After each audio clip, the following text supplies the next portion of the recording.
Hi, thank you for having me. Thank you for coming here. Today we're going to talk about unit testing, effective unit testing. I'm sure all of you know what is unit testing, so I'm not going into the basics about it. I'm sure some of you hate it, some of you think it's useless, and maybe some of you even love it. Today my goal is to show you some mindset and basic principles that I'm using when I'm writing unit tests. And I believe that if you use the same, you will start to love your unit testing either, and maybe even see it effective and love it. So this is me. A bit about myself. I'm working as a full stack developer in full stack developer at Yotpo. Yotpo is an Israeli company. We are doing marketing platform for e-commerce websites. In my experience, I started my journey as a QA engineer. So I did manual testing and write some fragile scripting. After that, I became a developer in the automation team, where I spent most of my time waiting for huge test suits to run, and where I found that non-deterministic testing is something that can make you mad. Then I became a software developer, a full stack developer, where I rewrote my unit tests after each iteration in my code review. I think that my experience in these positions made me in a position to see unit tests or testing in general in a unique way. I hope that I will show you some of it today. A good thing about me that I'm eager to argue with everyone about anything. Negative thing about me is that I'm a perfectionist, and I'm sorry. I don't just say it for job interviews. You don't know how much time I spent working on this presentation. My hobbies are happy hours and testing. I consider myself as an advocate for testing, and I would like to talk with anyone about it, to argue with anyone, and to make your tests perfect as they can. This is the agenda for today. I'm using Gagi just to make sure you are concentrated on the screen and not on me. Gagi, if you don't know, it's from Slack. If you don't know, I recommend. This kind of thing every Slack. Yeah, of course.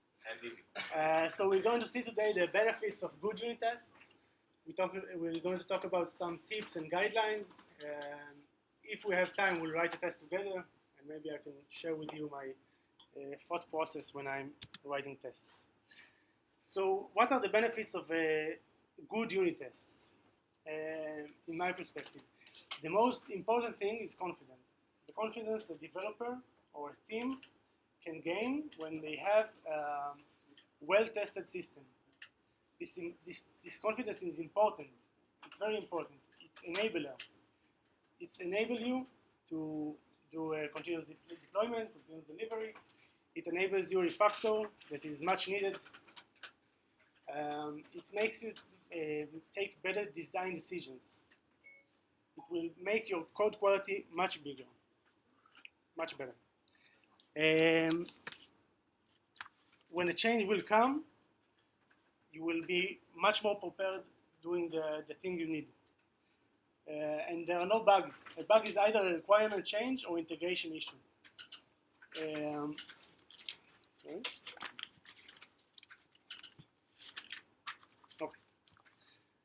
Okay. Your testing can lead you to a better design. This is the first code review of your code.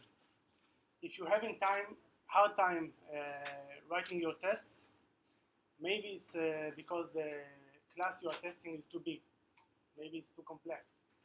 Maybe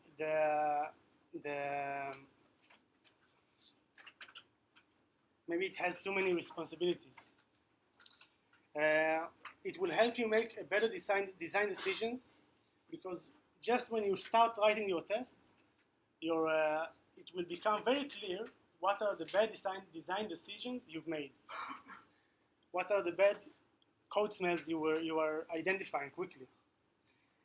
And maybe when you will write the test name, the test description, it will be so embarrassing that you change your code before the code review, before you embarrass yourself in the code review.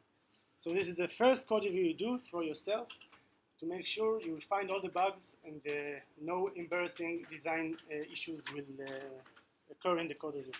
Another nice thing is about requirement. You can document your requirement from your classes, from your entities, in the tests themselves. Instead of documenting it in the code with comments or in the documentation that will eventually lie to someone, you can write your business logic documentation in your code, in your tests. When I rather read a test file of a class to understand what it does, instead of looking at the code that for understanding what we need. It's better to know what we expect from a class. It's more important than to see how it does what it does. Okay. Robustness. Robustness is the ability of a system to resist change. We develop software that will change all the time. A change will always come. And when you write tests, you can make your software, your system, be ready for this change. It's very easy to build software that works now and will work forever, as long as no other requirements will come. If you have a system like this, don't try to unit test. It's a waste of time. But this is not the job we do. The winning software, the good software is the software that has the ability to change fast and without breaking things, and without causing unknown side effects, and without damaging quality. Code smells, I said it before, are easily identifiable. When you start to write your test, everything smells. You can see and identify real issues in your code. This will be a very big impact. It will have very big impact on your code quality. So how can we write a better test? How can we start writing? This is very simple rules regarding the test schema that if your team or yourself will take, I assure you, you will have more easy to retest and to write tests. We'll start with the test name, test description. We have the subject, the scenario, and the results in the test name. I have here an example: set time frame, end date smaller than start date, raise an exception. This is a test name. Very, very limited. Set time frame is the method, is the function we are testing. End date smaller than start date is the scenario we are testing, and the result we are expecting, raise an exception.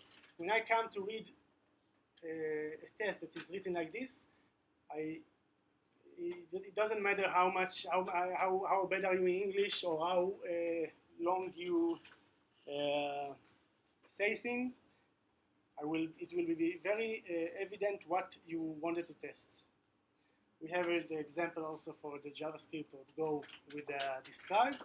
Set time frame, it should raise an exception if end date is smaller than start date, without making too much of a big story here. Okay? Subject, scenario, and result. A test should have only one assert.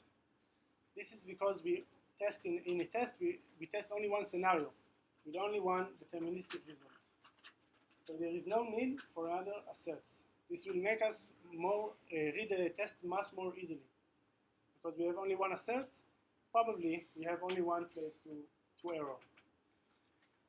And the important thing is that the test body. It should have 3 distinctive parts. Each part delimited by one new line.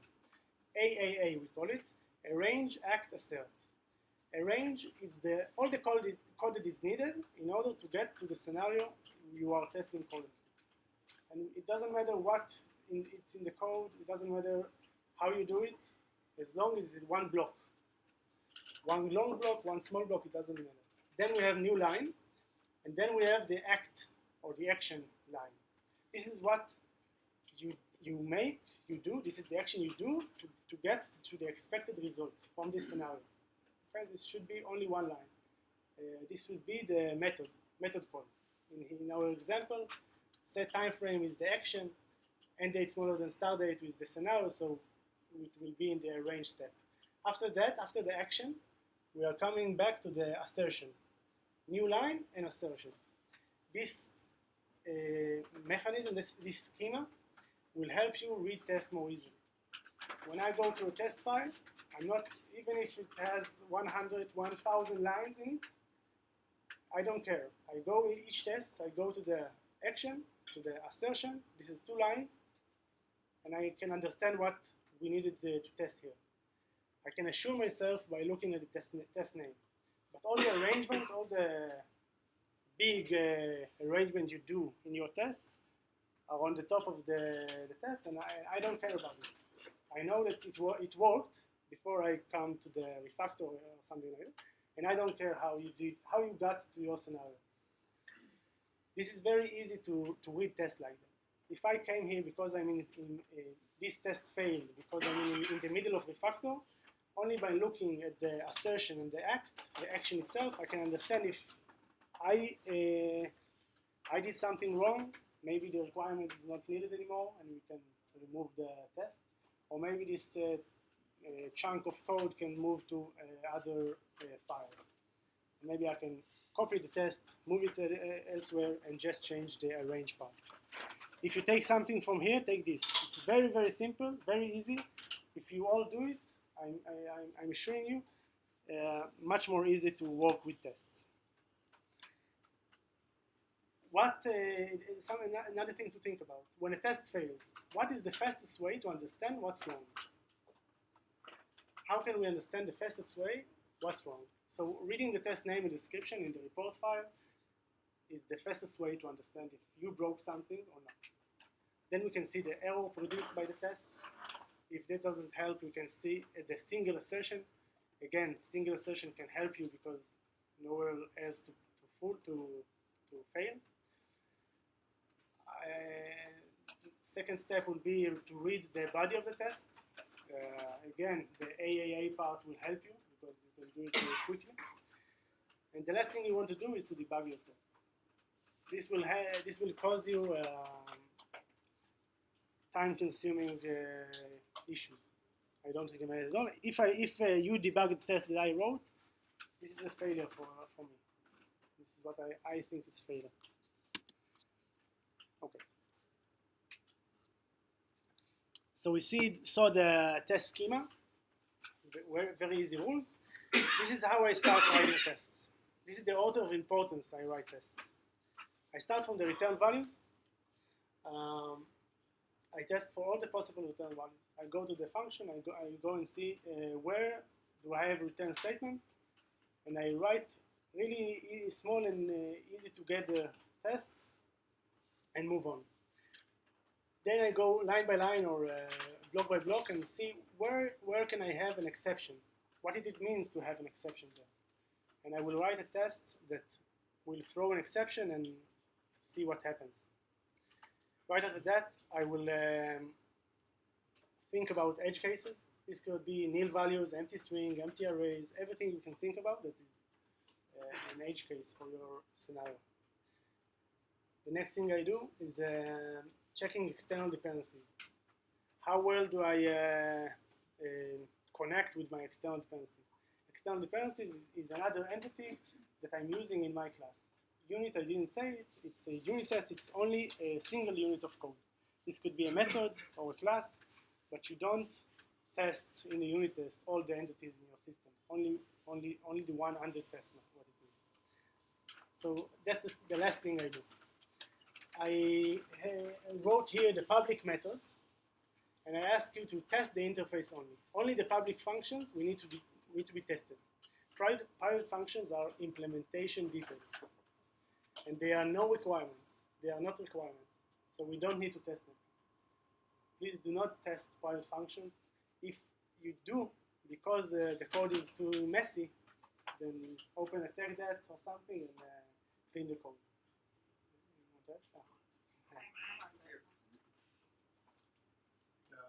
Number 4, you're saying how do you call your external dependencies, but isn't it better to mock any external dependencies? Certainly, never call external dependency.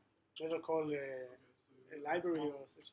Yeah, I will mock it, but I will test also the call that I make to the, like I make a call to S3, so I test that the arguments I sent are correct, or the return value from S3 I use it correctly. This is what I mean by testing the external dependencies.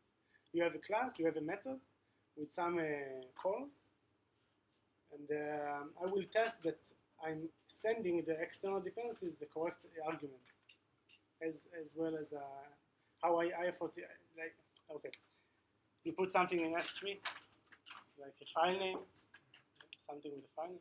I will test that the file name is correct, not the external dependency itself. So are those like 4 things make a lot of unit tests? For like one function you can have like multiple unit tests because you have like different return values and exception and stuff like that. Yeah. So I don't recommend 100% coverage, but it's easy to get there. What about not coverage, just the ratio of the unit test code compared to the actual code? I don't care about it either. In my opinion, the importance is what matters. You need to identify what are the important aspects of your code that is important for you to test. Only those things you need to test. Code is test is code, and you need to maintain it. And it will be not good thing for you if you have too many tests. So this is the order I do stuff. I'm not saying you have to test all the scenarios. You need to pick the most scenarios that will impact your system the most. And when you have a bug there, you want to know it before it comes to the master. I would say like check heavy logic functions and not just really small functions, and the test will be redundant. Or like you said, like functions that are not exposed, and you shouldn't check them separately, right? I don't know if I would not do tests for small functions. This is not what I mean small by logic. Like if all the function does is just like combining 2 things, and you know that's all it does, then it's sometimes feel redundant to write like very small. But if it's a quick win or easy win, I would do it. Okay? I might be ahead of time, but what happens when you have a very complex scenario that takes a lot of time to compute, but then you can have several, let's say, acts and asserts. So by your methodology, I would create different unit tests for these, and I will execute the same scenario all over again, just to act on something specific and assert something specific, which would result in a lot of computation time.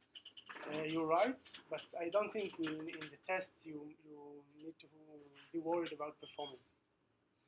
You should, by some extent, because if the test runs too much time, it's a problem. But if you have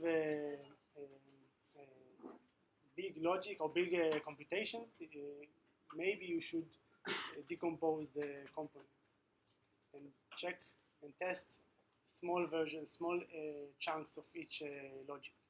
Maybe it's a smell that you have too many code in one place, too much code in one place.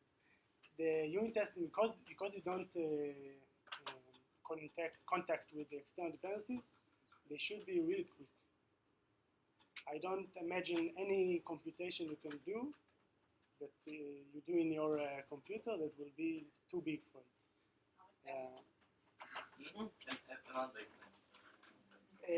I would suggest a refactor. Thank you.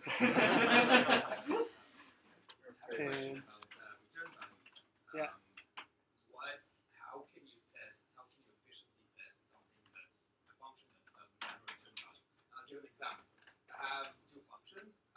One function that creates a payment, and I can test it if it returns a value. But then I have another function that creates an entire payment plan, which creates X payments.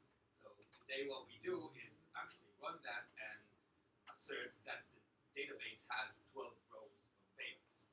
Now that's a side effect. That's not a return value. How can you write an efficient unit return value, you have void functions, they are okay. But if your function, if your entity, class, or component does something, it must connected other entities. You cannot write to the database from the class itself. Probably you do it through some model or some other mechanism to write to the database. I would verify on that this method will called. Okay. Whether you will mark the model itself. Yeah. I will verify the model itself.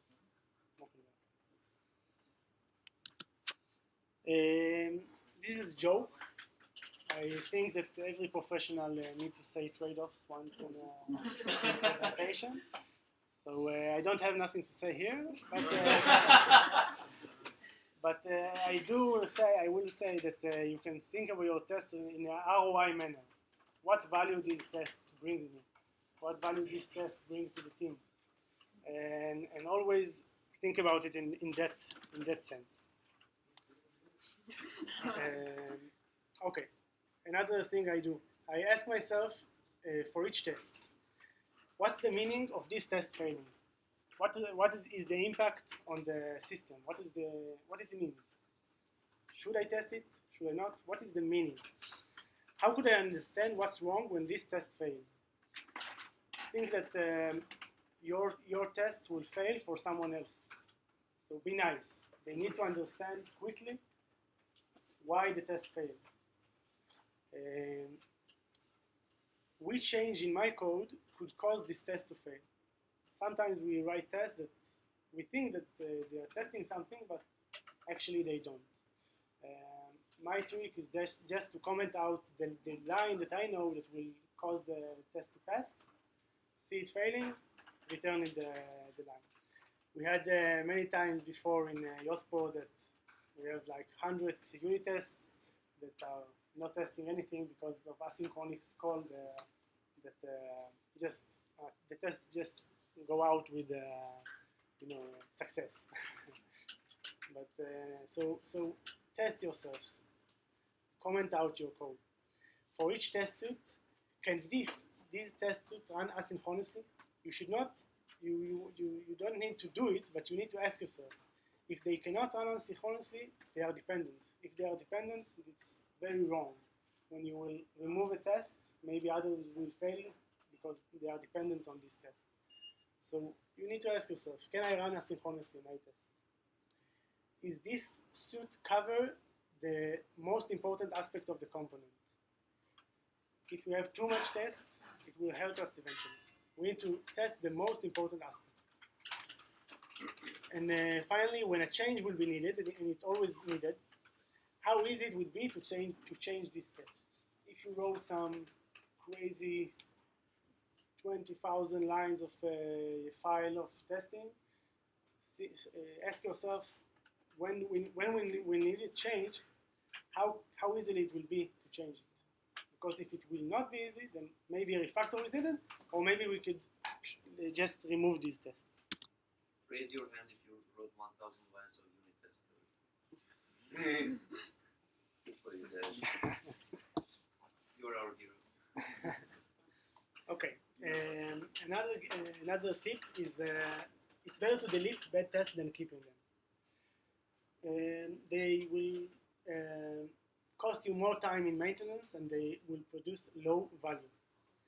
If you can't trust them, I don't know if it happens to you, but you will repeatedly retry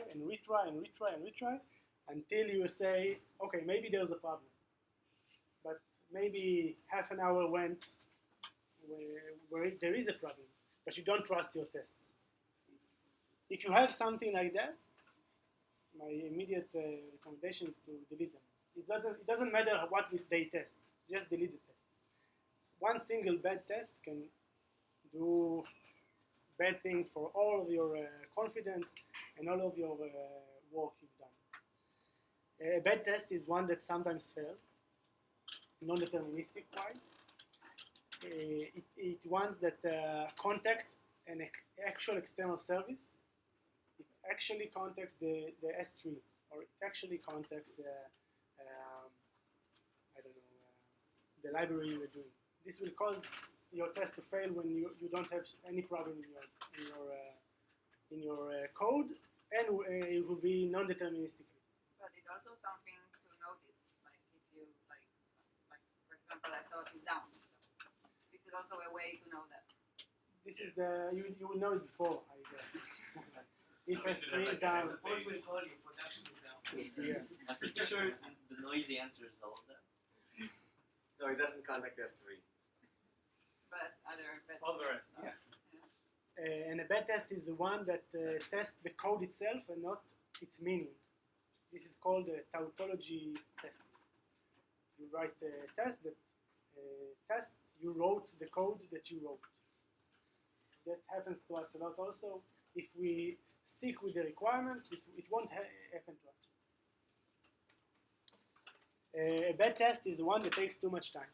I don't know if you had the opportunity to work with unit tests or with test suits that took an hour or 2 hours or 3 hours. It's very non-productive. It will bite you on deployment. It will bite you every day. And if it's not deterministic, then even more. Okay, some. It's close to home. We've never seen.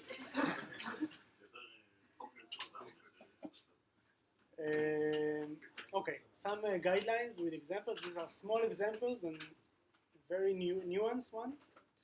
Here is an example in Ruby. We see the test with we have 3 distinctive parts: AAA, a range. Here we have expects, so it's before. It's the assert before the action, because sometimes you have to do it, and the action itself. So when I come to the test, I see, okay, we are updating attributes and we expect a red cross track to happen. Should track update event if observation fields updated. This is a good test. It's a small test. It's nothing bad. But a small nuance here is the once. Why? When I see this kind of things in a code review, I ask why once? Is this important? If it will happen twice, it's okay? It's not okay? If it's not okay, maybe we need another test that will specify this requirement explicitly, saying red cross track should happen only once, because otherwise we will be impacted very badly. So this is a very small thing. If you don't, don't be too specific. Otherwise, it will hurt your ability to change. You need to save your test in elastic state. The more elastic it will be, the more easy it will be to change them. And you will change them because your code is changing all the time. Here is an example for not being too defensive. If you tested the case elsewhere, you know it works. You don't need to test it again. This is a small test with an example, just for saying you don't need many asserts in a test. If you did something, here we are creating an account, then we are asserting the account was created, and then we create a product for the account, and we check the product created for this account, then we disable the feature, and then we check that the feature is disabled. This is very redundant and will cause our test to be much more hard to understand.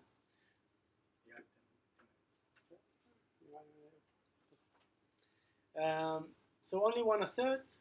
If you tested all the other things and you do unit tests for all the other models or all the other entities, so you know the account will be created and you know the product will be created. If we won't create it, it will happen in a different test and not here.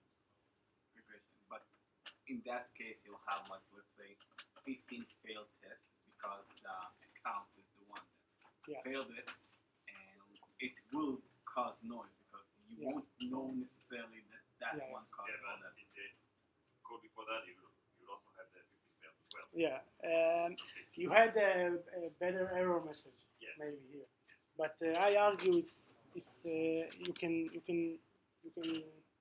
do it. Worth it. Yeah, it's worth it. It's a good trade-off. Yeah. Okay.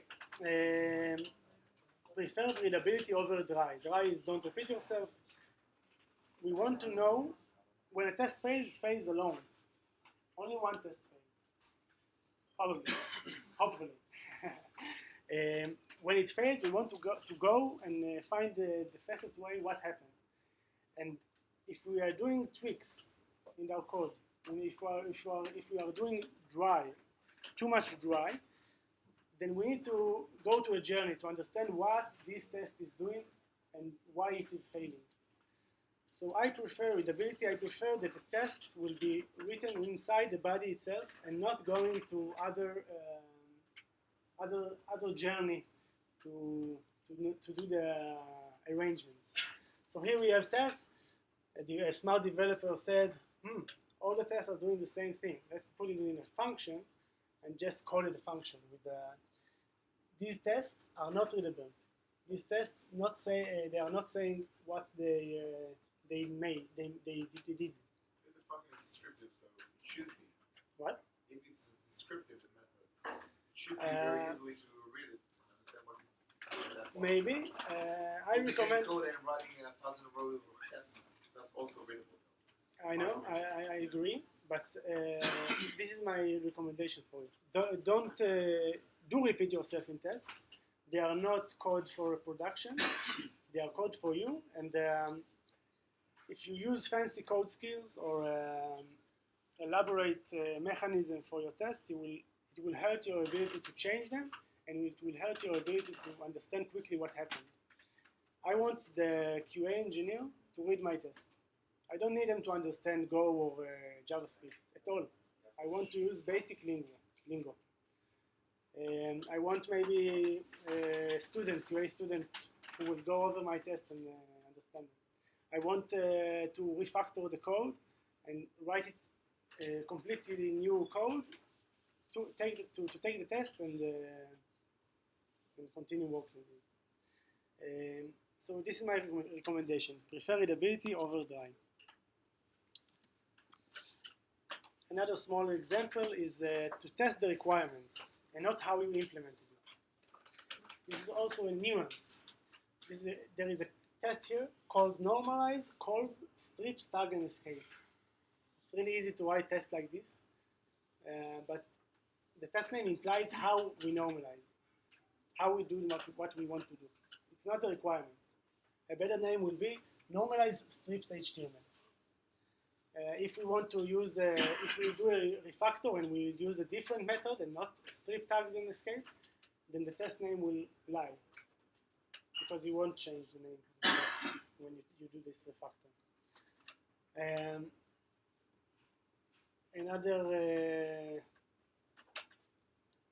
Another thing here is to help the reader with the results that make sense. We could write this test with other strings or other hashes or whatever we wanted, and it would work. But it's much more, it's much better to use the actual requirements from your class. If sanitizable normalized gets this HTML, this is what we expect for him to do. Even though we use the stub and return the value just like we needed. So here you can see also the arrange part. I don't care how long it is, I just care what's happened here. I don't know if we have time. I think we don't. Maybe. No. Last questions? Anyone? So I know it's more unit test, and what I'm going to ask is more the integration test.